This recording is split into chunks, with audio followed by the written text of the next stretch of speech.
이 시간 함께 살펴볼 하나님 말씀은 창세기 27장 24절에서 40절 말씀입니다. 우리 함께 살펴볼 하나님 말씀은 창세기 27장 24절에서 40절 말씀입니다.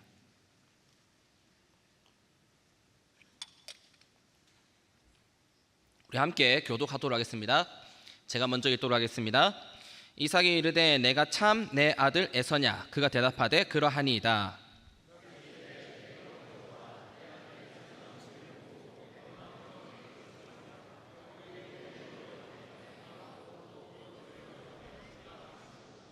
그의 아버지 이삭이 그에게 이르되 내 아들아 가까이 와서 내게 입맞추라.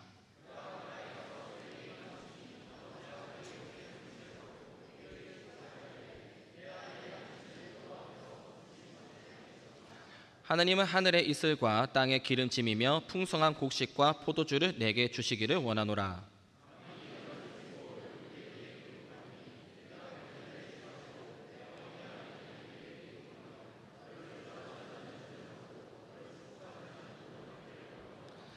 이삭이 야곱에게 축복하기를 마치매 야곱이 그의 아버지 이삭 앞에서 나가자 곧 그의 형 에서가 사냥하여 돌아온지라.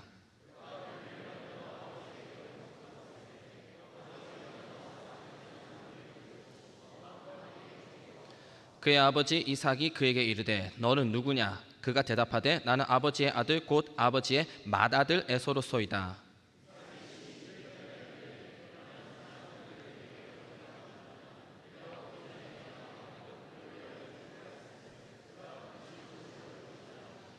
에서가 그의 아버지의 말을 듣고 소리질러 슬피 울며 아버지에게 이르되 내 아버지여 내게 축복하소서 내게도 그리하소서. 에서가 이르되 그의 이름을 야곱이라 함이 합당하지 아니하니까 그가 나를 속임이 이것이 두 번째니이다. 전에는 나의 장자의 명분을 빼앗고 이제는 내 복을 빼앗았나이다. 또 이르되 아버지께서 나를 위하여 빌 복을 남기지 아니하셨나이까.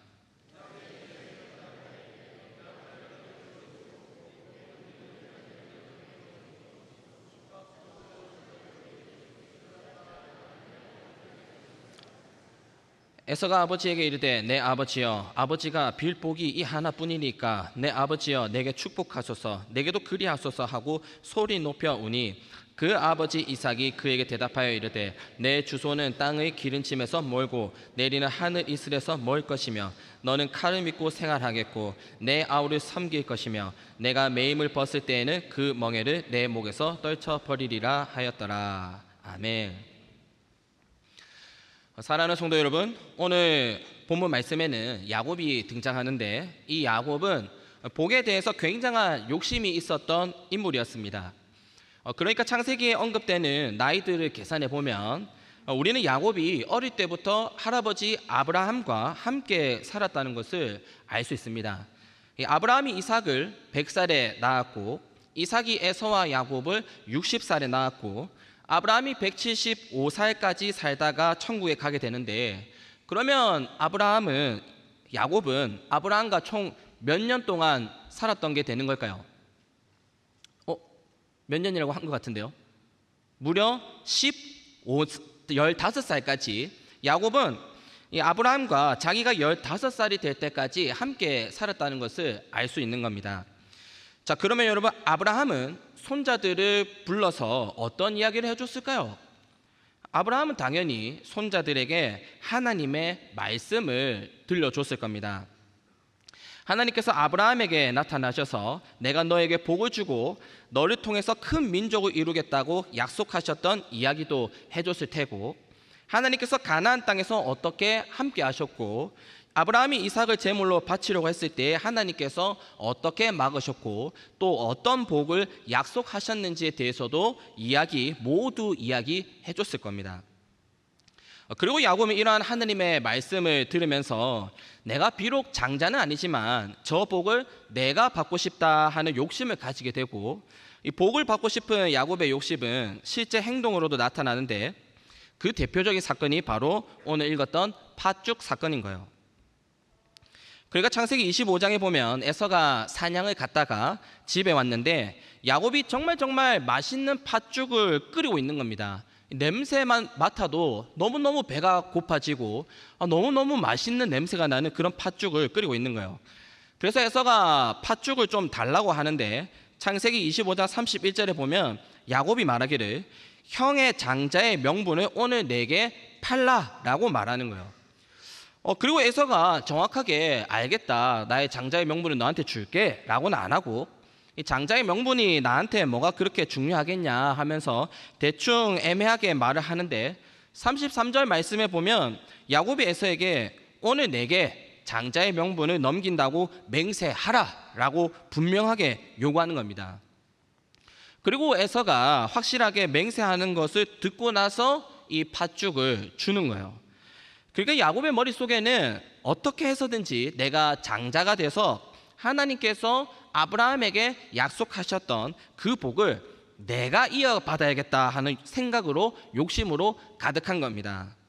그리고 창세기 27장에 보면 나이가 많은 이삭이 죽기 전에 에서에게 축복 기도를 해주려고 에서를 불렀고 사냥을 해서 자기가 좋아하는 고기 요리를 해서 가져오라고 하는데 에서가 사냥을 나간 사이에 누가 와서 이 축복 기도를 뺏어버리냐면 바로 야곱이 자기가 에서인 것처럼 이삭을 속이고 장자의 축복 기도를 받아버리는 거예요. 그러니까 어릴 때부터 그토록 원했던 장자의 축복 기도를 진짜로 받게 된 겁니다. 그리고 이 사실을 알게 된 에서가 야곱을 죽이려고 하자 야곱은 삼촌이 있는 하란으로 도망을 가게 되는데 이 하란으로 가는 길에 잠을 자는데 하나님께서 야곱에게 나타나시는 거예요. 그리고 창세기 28장 13절과 14절에 보면 하나님께서 야곱에게 나타나셔서 너무나 놀라운 말씀을 하시는데 어떤 말씀을 하시냐면 나는 여호와이니 너의 조부 아브라함의 하나님이요 이삭의 하나님이라. 내가 누워있는 땅을 내가 너와 내 자손에게 주리니 내 자손이 땅의 티끌같이 되어 네가 서쪽과 동쪽과 북쪽과 남쪽으로 퍼져 나갈 것이며 나갈지며 땅의 모든 족속이 너와 내 자손으로 말미암아 복을 받으리라 라고 말씀하시는 겁니다. 그러니까 할아버지와 아버지에게 말로만 듣던 그 하나님을 실제로 만나게 된 거예요. 그리고 하나님으로부터 굉장한 말씀을 들은 야곱은 이 기쁨과 자신감으로 정말 충만했을 겁니다. 이야, 이것이 바로 축복을 받은 자가 누리는 특권이구나. 할아버지에게 나타나셨고 아버지에게 나타나셨던 그 하나님께서 이야, 이제 나한테 나타나셨구나 하면서 이 기쁨과 자신감으로 정말 이 충만했을 겁니다. 뭐든지 할 수 있을 것 같은 그런 자신감과 이 기쁨으로 충만했을 거예요. 자, 그런데 여러분, 야곱의 삶을 살펴보면 야곱의 삶은 우리가 흔히 생각하는 이 복받은 삶과는 거리가 멀었다는 것을 알 수 있습니다. 그러니까 예를 들어서 창세기 29장에 보면 이 야곱이 이 삼촌 라반의 이 둘째 딸 라헬을 너무너무 사랑해서 이 라헬과 결혼하기 위해서 삼촌 라반을 위해서 돈도 안 받고 7년 동안 일을 해주고 이제 드디어 7년째 되던 밤에 얼굴을 가린 여자가 당연히 라헬이라고 생각하고 결혼을 했는데 아침에 눈을 떠보니까 라헬이 아니라 라헬의 언니였던 레아가 자기 옆에서 자고 있는 거예요. 그래서 삼촌에게 가서 어떻게 삼촌이 나를 속일 수 있냐라고 따지는데 그 삼촌이 라헬과 결혼하는 조건으로 7년 동안 또 일할 것을 요구해서 야곱은 무려 14년 동안이나 돈도 받지 못하고 노예처럼 일을 하게 되는 겁니다. 그리고 야곱이 열심히 일을 하고 집에 들어와 보면 이 자기가 그토록 원했던 이 자기가 생각했던 결혼과는 다르게 라헬과 레아가 일을 하고 돌아와 보면은 매일마다 싸우고 집 분위기가 엉망인 겁니다. 그러니까 우리가 흔히 생각하는 이 복받은 삶이랑은 거리가 멀었다는 거예요. 그리고 14년 동안 노예처럼 일을 한 다음에 이제 삼촌의 양과 염소 중에서 얼룩얼룩한 것들이 태어나면 야곱이 가지는 조건으로 삼촌 밑에서 6년을 더 일하기로 하는데 이 라반이 계속해서 그 계약 조건을 변경하는 겁니다. 이 얼룩얼룩한 것들이 많이 태어나면 100% 검정색인 것들이 태어나면 그 100% 검정색인 것만 가지라고 바꾸고, 바꾼 다음에 100% 검정색인 것들이 많이 태어나면 다시 얼룩얼룩한 것들이 태어나면 네가 가지라 라고 하면서 이런 식으로 계속해서 조건을 변경하면서 야곱을 계속해서 괴롭히는 거예요. 그리고 라반에게서 겨우 벗어나서 고향으로 이제 돌아가는데, 이번에는 형 에서가 군사 400명을 거느리고 온다는 소식을 듣고 죽을 수도 있다는 극심한 스트레스에 시달리게 되는 겁니다. 그리고 에서를 뒤로 하고 이제 겨우 정착하나 했더니 하나밖에 없는 딸 디나가 다른 마을에 밑에 옆 동네에 놀러를 갔다가 강간을 당하게 되고, 이제 조금 정착하나 했더니 자기가 너무나 사랑했던 라헬이 죽어버리는 겁니다. 여기서 끝이 아닙니다. 그리고 라헬을 잃고 나서 라헬을 닮았던 이 요셉을 보면서 위로를 받으면서 살고 있었는데, 자기의 아들들이 누구라고요? 자기의 아들들이 요셉을 애굽으로 팔아버리고 요셉이 죽었다고 말을 하는 거예요. 그래서 야곱은 요셉을 만나기까지 무려 22년 동안이나 요셉이 죽은 줄 알고 슬픔 속에서 살아가는 겁니다. 참고로 야곱의 입장에서는 야곱이 요셉을 이 형들에게 심부름을 시킨 뒤에 요셉이 죽었다는 소식을 들었기 때문에 이 야곱은 22년 동안 내가 왜 이 요셉을 심부름을 보냈을까 하는 그러한 자책을 하면서 자기 자신을 굉장히 원망하면서 살았을 겁니다. 그래서 훗날 요셉의 형들이 총리가 된 이 요셉 앞에서 자기 아버지가 어떻게 살고 있는지를 말할 때 아버지가 스올에 내려간 것처럼, 마치 지옥에 내려간 것처럼 살았다라고 말을 하는 거예요. 그러니까 야곱의 삶은 분명히 축복 기도를 받았는데도 불구하고 우리가 생각하는 복받은 삶이랑은 달랐다는 겁니다. 창세기 47장 9절에 보면 노인이 된 야곱이 바로를 만나서 자기의 삶을 소개하면서 험악한 세월을 보내었나이다 라고 말하고 있듯이, 야곱의 삶은 우리가 생각하는 복받은 삶이라기보다는 험악한 삶을 살았다는 거예요. 자, 그러면 여러분, 야곱의 삶이 험악한 삶이었다면 이 장자의 축복을 야곱에게 뺏겼던 에서의 삶은 어땠을까요? 사랑하는 성도 여러분, 성경을 읽어보면 에서는 야곱과는 다르게 우리가 흔히 복받았다라고 말하는 그런 삶을 살았다는 것을 알 수 있습니다. 그러니까 창세기 27장 말씀을 읽어보면 에서는 아버지로부터 확실하게 축복을 받지 못했습니다. 27장 34절에 보면 에서가 소리를 지르며 슬피 울며 아버지에게 말하기를 내 아버지여 내게 축복하소서, 내게도 그리하소서라고 울부짖고, 36절 말씀에 보면 에서가 울면서 애원하기를 아버지께서 나를 위하여 빌 복을 남기지 아니하셨나이까 하면서 자기에게도 축복을 해달라고 애원을 하는데, 37절에 보면 이때 이삭이 말하기를 내 아들아 내가 내게 무엇을 할 수 있으랴 하면서 남은 축복이 없다고 말하는 거예요. 그래서 에서가 내 아버지여 내게 축복하소서, 내게도 그리하소서 하면서 통곡하는데, 우리는 이러한 말씀을 보면서 에서는 축복을 받지 못했다는 것을 알 수 있는 거예요. 자, 그런데 여러분, 에서의 삶을 한번 자세히 살펴보면 에서는 우리가 흔히 복 받았다라고 말하는 그런 삶을 살아가는 겁니다. 그러니까 결혼 같은 경우에도 야곱은 굉장히 힘들고 어려운 과정을 거쳤는데, 에서는 자기가 마음에 들면 그 여자가 몇 명이든지 그냥 결혼을 하는 거예요.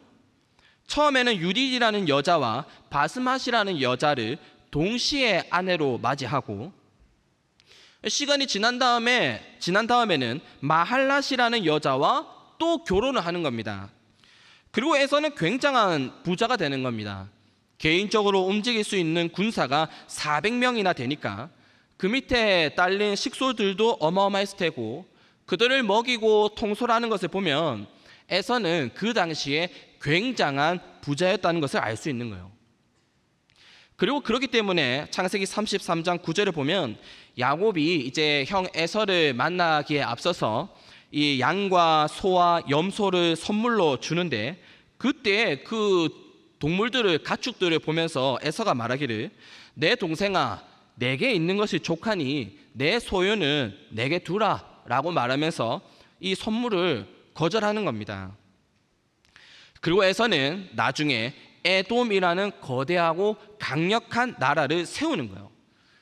그러니까 에서는 굉장한 부와 권력을 동시에 이룬 성공한 사람이었다는 것을 알 수 있는 겁니다.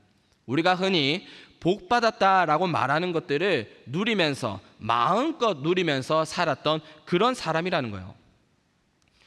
따라서 여러분, 우리는 야곱의 삶과 에서의 삶을 살펴보면서 이 성경에서 말하는 복은 무엇을 의미하는지 다시 한번 생각해 볼 필요가 있고, 우리는 성경을 읽으면서 에서에게는 단 한 번도 언급되지 않고 야곱에게만 계속해서 언급되는 이 단어를 통해서 성경이 말하는 복이 무엇인지를 생각해 볼 수 있는데요, 그 단어는 바로 함께라는 단어인 겁니다. 어떤 단어라고요? 함께라는 거예요. 그러니까 함께라는 단어가 에서에게는 단 한 번도 쓰이지 않았는데, 야곱에게는 야곱이 아버지에게 축복 기도를 받은 이후부터 계속해서 이 함께라는 단어가 등장하는 겁니다. 이 에서에게는 하나님께서 단 한 번도 내가 너와 함께하겠다고 말씀하신 적이 없는 겁니다. 근데 야곱에게는 야곱이 축복 기도를 받은 이후부터 계속해서 하나님께서 내가 너와 함께하겠다고 말씀하시는 거예요. 예를 들어서 먼저 창세기 28장 15절 말씀해 보면 야곱이 에서를 피해서 도망갈 때에도 하나님께서 나타나셔서 내가 너와 함께 하겠다고 말씀하시고 내가 너를 떠나지 아니하겠다라고 말씀하시는 겁니다. 그리고 창세기 31장 3절에 보면 하나님께서 야곱에게 나타나셔서 이제 삼촌 집을 떠나서 고향으로 돌아갈 것을 말씀하시는데, 그때에도 내가 너와 함께 있으리라 라고 말씀하시는 거예요. 그리고 창세기 31장 5절에 보면 야곱이 라헬과 레아를 불러서 고향으로 돌아가겠다고 말하는데, 그때 야곱도 말하기를 내 아버지의 하나님은 나와 함께 계셨다라고 말하는 겁니다. 그리고 창세기 32장 42절에도 보면 야곱이 라반을 만나서 이제 마지막으로 대화를 하는데, 그때에도 야곱이 말하기를 우리 아버지의 하나님 곧 이삭이 경외하는 이가 나와 함께 계시지 아니하셨더라면 외삼촌께서 이제 나를 빈손으로 돌려보냈을 겁니다 라고 말을 하는 겁니다. 그리고 창세기 35장 3절에도 보면 자신의 딸 디나가 안 좋은 일을 당하고 이 주변 민족들을 피해서 도망갈 때에도 야곱이 말하기를 우리가 일어나 베델로 가자. 내 환난 날에 내게 응답하시며 내가 가는 길에서 나와 함께 하신 하나님께 내가 거기서 제단을 쌓으려 하노라 라고 말을 하는 겁니다. 그리고 마지막으로 창세기 48장 21절에도 보면 야곱이 죽기 전에 아들들을 불러놓고 축복 기도를 해주는데, 그 축복 기도의 내용을 보면 나는 죽으나 하나님이 너희와 함께 계시사 너희를 인도하여 너희 조상의 땅으로 돌아가게 하시리라 라고 기도를 해주는 겁니다. 그리고 야곱이 축복을 받은 이후에 하나님께서도 계속해서 말씀하시고 야곱도 계속해서 반복해서 말하고 있는 것이 있는데, 그것은 바로 하나님께서 함께 해주시고 함께 하셨다는 거예요. 그리고 우리는 하나님께서 하시는 말씀과 야곱의 이러한 고백을 보면서 이 복이라는 것은, 성경에서 말하는 복이라는 것은 하나님께서 나와 함께 해주시는 거구나. 내가 광야길을 걷고 있을 때에 하나님께서 광야까지 오셔서 나와 함께 해주시고, 내가 힘들고 지치고 외로울 때에 하나님께서 내 옆에 친히 오셔서 나와 함께 있어 주시는 그것이 바로 복이구나 하고 알 수 있는 겁니다. 사랑하는 성도 여러분, 하나님께서 우리와 함께 해주신다는 것이 복임을 믿으시기 바랍니다.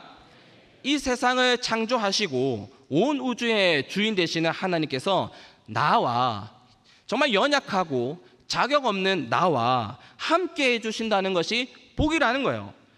그리고 그렇기 때문에 데살로니가 후서 3장 16절 말씀에 보면 바울이 데살로니가 교회에 편지를 하면서 축복할 때에도, 이 편지를 마무리하면서 축복할 때에도 뭐라고 축복 기도를 해주냐면, 평강의 주께서 친히 때마다 일마다 너희에게 평강을 주시고 주께서 너희 모든 사람과 함께 하시기를 원하노라 라고 축복하는 겁니다.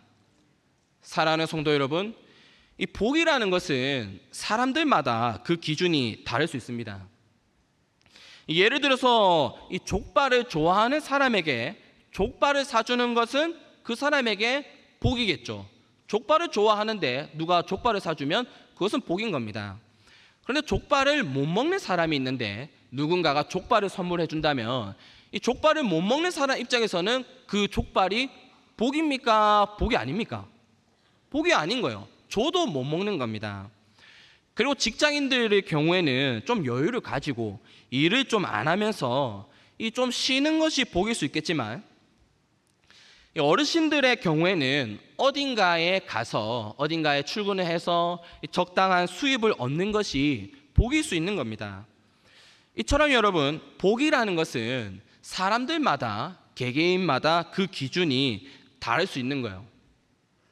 자, 그러면 여러분, 우리가 만약 하나님에게 하나님께서 생각하셨을 때 가장 좋은 복은 뭐라고 생각하세요? 라고 물어본다면 하나님께서는 이러한 질문을 딱 듣고 하나님이 생각했을 때 가장 좋은 복이 뭡니까? 라는 질문을 듣고 하나님께서는 뭐라고 대답하실까요? 돈이 가장 좋다고 말씀하실까요? 명예가 가장 좋은 거라고 말씀하실까요?